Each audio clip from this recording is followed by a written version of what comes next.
Bien-aimés frères et sœurs, vous connaîtrez la vérité et la vérité vous affranchira. Ça, c'est pas moi qui le dis, c'est la Bible qui le dit. Mais moi, je vous dis mieux. Vous connaîtrez la vérité historique, notamment celle de vos ancêtres kémites, et vous aurez une vision globale de ce que c'est que la vraie souveraineté politique. J'ajoute, vous reviendrez à la spiritualité africaine ancestrale et vous comprendrez les enjeux de l'indépendance économique. Et pour terminer, vous accepterez votre identité culturelle kémite et vous obtiendrez deux choses. La première, c'est la paix. La seconde, c'est le développement, à une condition. L'unité de toute l'Afrique noire, l'unité de tous les Noirs du monde entier.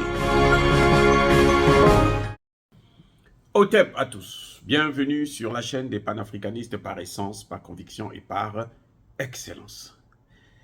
Celle des citoyens kémites par nécessité et obligation de combat. Nous sommes une chaîne qui n'est guidée que par nos ancêtres et rien que par les ancêtres qui appartiennent à l'égrégore du monde noir. Par conséquent, nous ne croyons en aucun Dieu venu de l'étranger. Toutefois, cette vidéo n'est aucunement destinée à inciter à la haine ou à la violence, car nous menons un combat qui est d'abord et avant tout spirituel, intellectuel et démocratique. Ensuite, il est politique, géopolitique et géostratégique contre l'impérialisme, le colonialisme, le néocolonialisme et l'endocolonat, qui sont tous qualifiés de crimes contre l'humanité. Nous menons ce combat sur la base du principe fondamental que nous avons hérité de nos ancêtres kémites, qui est celui de la Mahat, c'est-à-dire solidarité, vérité et justice. Vous êtes donc en droit de connaître la vérité. Et nous avons l'obligation de vous dire la vérité, rien que la vérité, afin que justice soit rendue au continent africain. Et ça, c'est notre modeste contribution dans cette noble lutte en faveur de la souveraineté, la dignité, la solidarité et l'unité africaine. Ça, c'est ce que nous appelons le panafricanisme. Bien-aimés frères et sœurs, il y a une grande différence entre la spiritualité africaine et la spiritualité occidentale. La spiritualité qu'on nous a imposée. Parce que cette spiritualité-là, elle est bourrée de contradictions. Eh oui, elle dit une chose, elle dit le contraire. Elle dit une chose, elle fait le contraire. Eh oui, les gars, eh oui. Notre spiritualité, elle est logique, elle est même scientifique. Elle est la même, elle n'a jamais changé. Vous savez, quand vous copiez, la copie ne pourra jamais être pareille à l'original. Mais ces gens, ils ont tellement mal copié, et ce qu'ils ont fait, c'est qu'ils copient et nous interdisent à nous de suivre notre spiritualité, alors que eux, ils ne peuvent pas suivre leur spiritualité parce que nous ne sommes pas faits de la même façon. C'est-à-dire que nous n'avons pas le même sens d'amour du prochain, du parent, la même compréhension, la même civilisation, la même morale. La Mahat a prévu 42 articles. Ils sont venus, ils ont copié, ils ont pris 10. Et vous allez retrouver les 10 là dans les principes de la Mahat. Ça n'a pas de sens.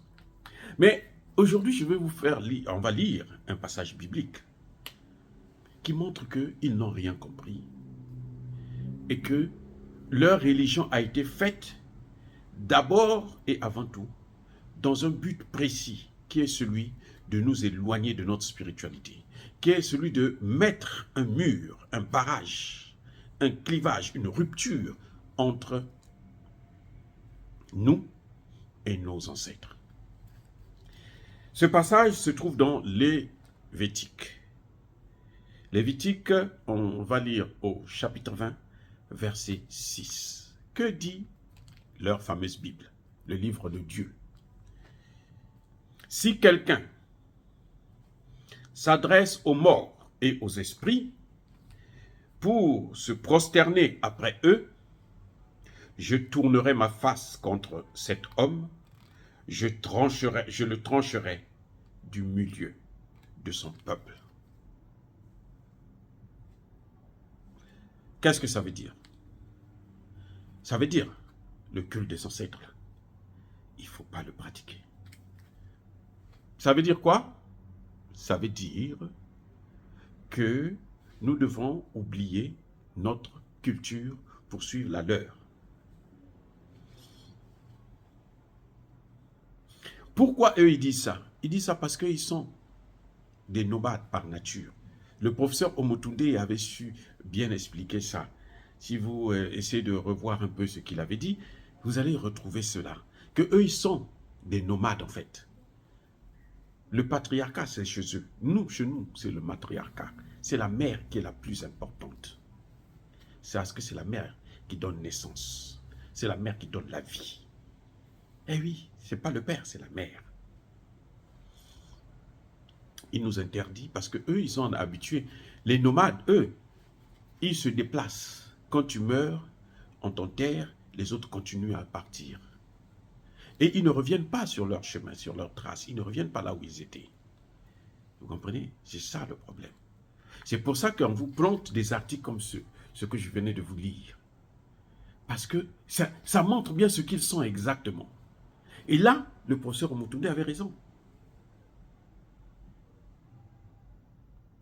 Vous ne pouvez pas dire, parce que votre père est mort, votre mère est morte, touchons du bois, pour ceux qui les ont encore, parce qu'ils sont morts, que vous devrez les oublier, la vie continue. Mais eux, même dans la vie normale, vous allez dans des pays occidentaux, vous allez trouver que quand papa ou maman arrive à un certain âge, on va les jeter dans un foyer, une maison de retraite. Parfois, la personne a un château, a l'argent, a tout. On peut prendre une infirmière qui vient soigner votre parent chez soi. Non, on dit non, non, non, non. Nous, on a besoin de la maison là, il n'a qu'à partir. Ils prennent la maison et on va le mettre là. Et c'est ce qui va le tuer. J'ai connu pas mal de gens qui ont travaillé dans ce milieu-là, qui vont vous dire que le plus grand stress que ces gens ont, c'est parce que, 1, ils ne voient pas leurs enfants. 2, ils sont éloignés de leurs biens, de leur argent. Les enfants ont tout pris, et puis on vient les jeter dans des maisons de retraite, une petite chambre, on vient leur donner à manger. Les médicaments, là, les médecins, là, les infirmières, là, on peut les faire venir à la maison parce qu'ils ont l'argent. Et ça les tue. Et ils nous imposent cette culture qu'eux, ils ont la mauvaise, qui n'a ni tête ni queue, qui n'a aucun sens. Mais les amis, si nous laissons, si vous écoutez ça là, ce passage biblique là, comme celui-ci, hein, votre vie, elle est foutue. Parce que chez nous, ce qu'on appelle le culte des ancêtres, la religion africaine, la spiritualité africaine, elle est basée sur ça. Le rapport que vous avez avec vos ancêtres. Il n'y a pas autre chose. Mais vous voyez comment ils sont en contradiction? Bon, si les gens parlent de Jésus, ok, il est soi-disant ressuscité au 3e jour. Très bien, ok, soit. Mais Marie, pourquoi les gens prient Marie?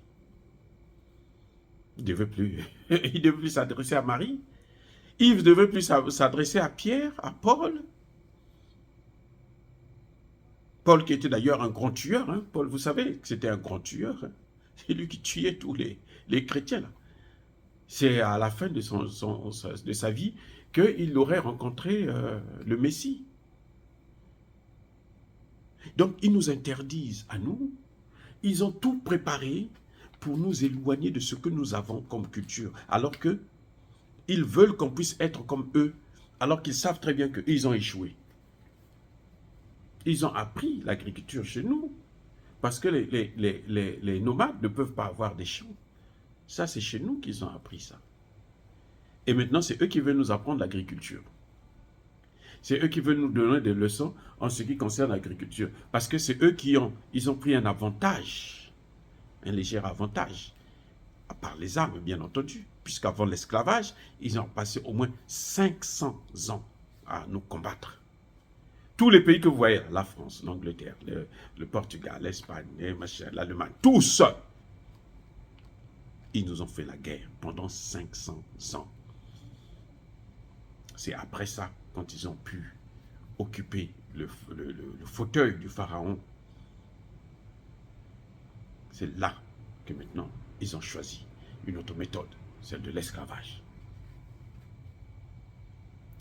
Donc, voyez, faisons attention. Vous devrez comprendre que ce que dit Lévitique là, c'est exactement tout le contraire que vous devez faire. Parce que la Bible elle-même le dit. Il y a deux mondes, le monde visible, le monde invisible. Et qui est dans le monde invisible? Les anges. Les anges, ce sont lesquels? Ils n'existent pas. Les anges, là, ce sont vos propres ancêtres. Et oui, ce sont vos ancêtres, les anges. Vos anges à vous, là, vos anges gardiens, là, ce sont vos ancêtres. Ce sont nos ancêtres. Ce sont eux que nous pouvons appeler quand nous sommes en difficulté. Ce sont eux qui intercèdent pour nous auprès de Dieu. Et le Dieu, là, ce n'est pas quelqu'un qui est assis dans le ciel là-bas dans un grand fauteuil avec une grande barbe blanche. C'est faux. Le Dieu là, ce sont tous les esprits. Parce que Dieu est dans toute sa création. Et l'ensemble de sa création, c'est ça qui fabrique Dieu. Eh oui. C'est pour ça que je vous dis, pratiquez le culte de vos ancêtres et vous allez renforcer l'égrégore, votre égrégore, l'égrégore de vos ancêtres à vous. Et c'est ça qui fera. Plus ils sont forts, plus ils sont à même de vous aider à régler vos problèmes à vous. Or, dire cela, c'est inciter à la haine ou à la violence. Non, pas du tout. Pas du tout. Je persiste et je signe. Soyez bénis par le Dieu des Kémites, mais que ceux qui persécutent le continent africain, ceux qui pillent le continent africain et le déstabilisent, qu'ils soient noirs ou qu'ils soient blancs, qu'ils puissent être punis, écrasés, effacés, rayés, maudits par le Dieu des Kémites et par nos ancêtres angélisés. J'ai dit, et comme d'habitude, j'assume.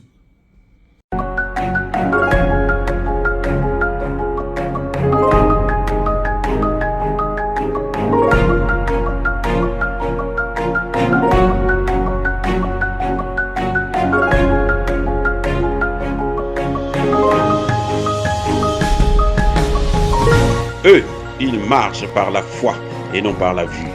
Mais moi, je vous conseille vivement de marcher par la connaissance scientifique et historique, notamment celle de nos ancêtres kémites, par les cinq sens et par l'intelligence. À vous, Apia.